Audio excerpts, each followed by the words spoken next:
பிரியதர்ஷினி, இந்த 4 பேருடைய வாதங்களையும் கேட்டீங்க. இந்த விழாவுடைய நோக்கம் என்னவாக இருக்கிறது? அது எந்த வகையில, எந்த திசையை நோக்கி போறதா நீங்க பார்க்கறீங்க?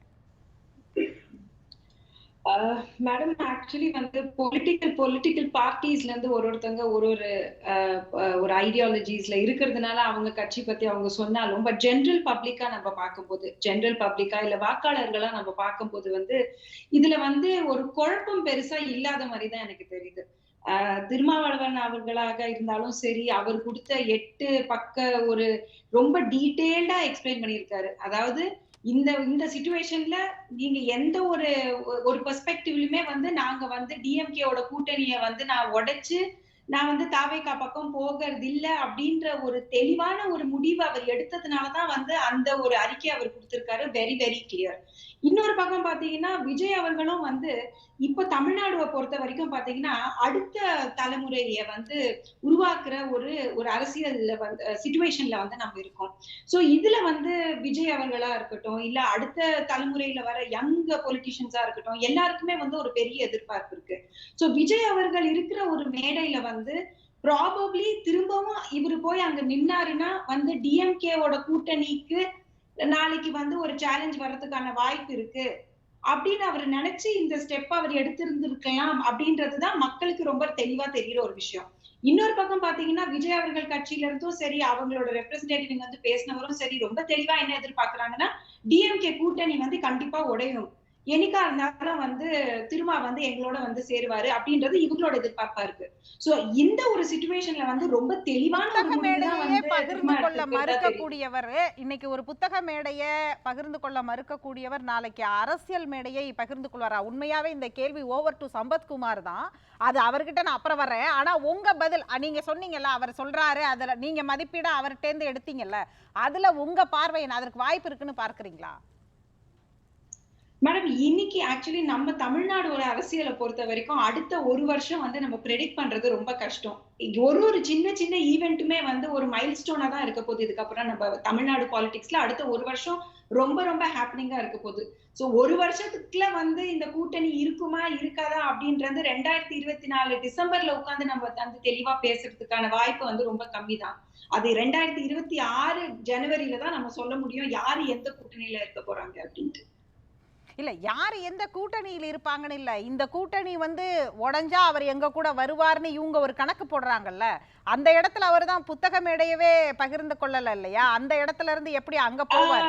அப்ப இதெல்லாம் இன்னைக்கு பேசிட்டு இருக்கிறதெல்லாம் விமர்சனமாகும்ல.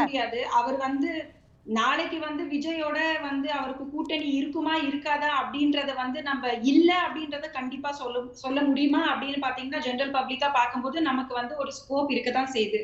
ஏன்னா அவரோட பிறந்த நாளுக்கு இவரும் வந்து வாழ்த்து சொல்றாரு, இவரு பிறந்த நாளுக்கு அவங்களும் வாழ்த்து சொல்றாங்க.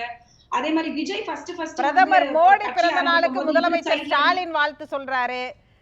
அதே மாதிரி வந்து பிரதமர் மோடி முதலமைச்சர் ஸ்டாலின் பிறந்த நாளுக்கு வாழ்த்து சொல்றாரு. அதை எப்படி நம்ம கணக்கில் எடுத்துக்கிறது? அதெல்லாம் ஒரு அரசியல் நாகரிக டோக்கனிசம் தானே. கரெக்ட். சோ திருமா அவர்களை பொறுத்த வரைக்கும் வந்து பாத்தீங்கன்னா, பொலிட்டிக்கலா வந்து அவர் பொலிட்டிக்கல் அப்போசிஷனா இருக்கிறவங்களை கூட வந்து ரொம்ப டிக்னிஃபைடா நடத்துற ஒரு ஸ்டேச்சர் அவருக்கு. ஏன்னா அது கட்சி வந்து கழகத்துல இருந்து ஆரம்பிச்ச ஒரு கட்சி.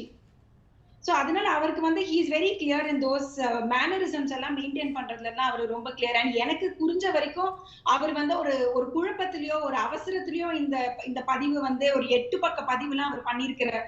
ஐ டோன்ட் திங்க் அவருக்கு அவ்வளவு வந்து அரசியல் இம்மெச்சூரிட்டி இருக்கிற மாதிரி கிடையாது. ஏன்னா 3 வாட்டி அவரு மெம்பர் ஆஃப் பார்லிமெண்ட் அவரு. இப்போ வந்து பெரிய ஒரு என்ன சொல்ற பெரும் புள்ளி அவரு பார்லிமெண்ட்ல வந்து தமிழ்நாடுவை பொறுத்த வரைக்கும்.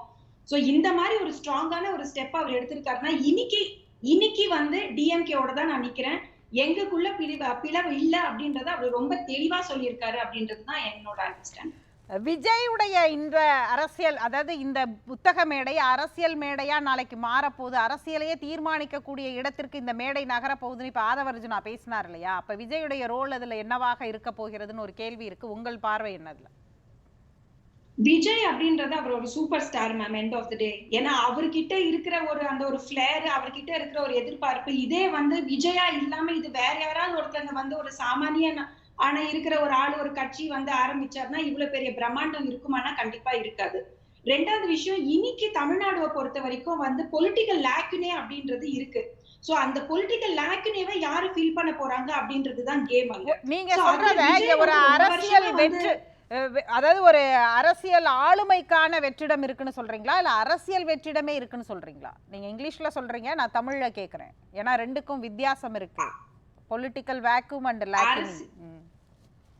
இல்ல, வேக்யூம் இருக்குன்றதுதான் நான் சொல்றேன். அங்க வந்து ஒரு இடம் இருக்கு. பொலிட்டிக்கல் இப்போ வந்து இன்னைக்கு வந்து எந்த அடிப்படையில இங்க ஒரு அரசியல் வெற்றிடம் இருக்கிறதா பிரியதர்ஷினி கணிக்கிறார்? எனக்கு கேக்கல.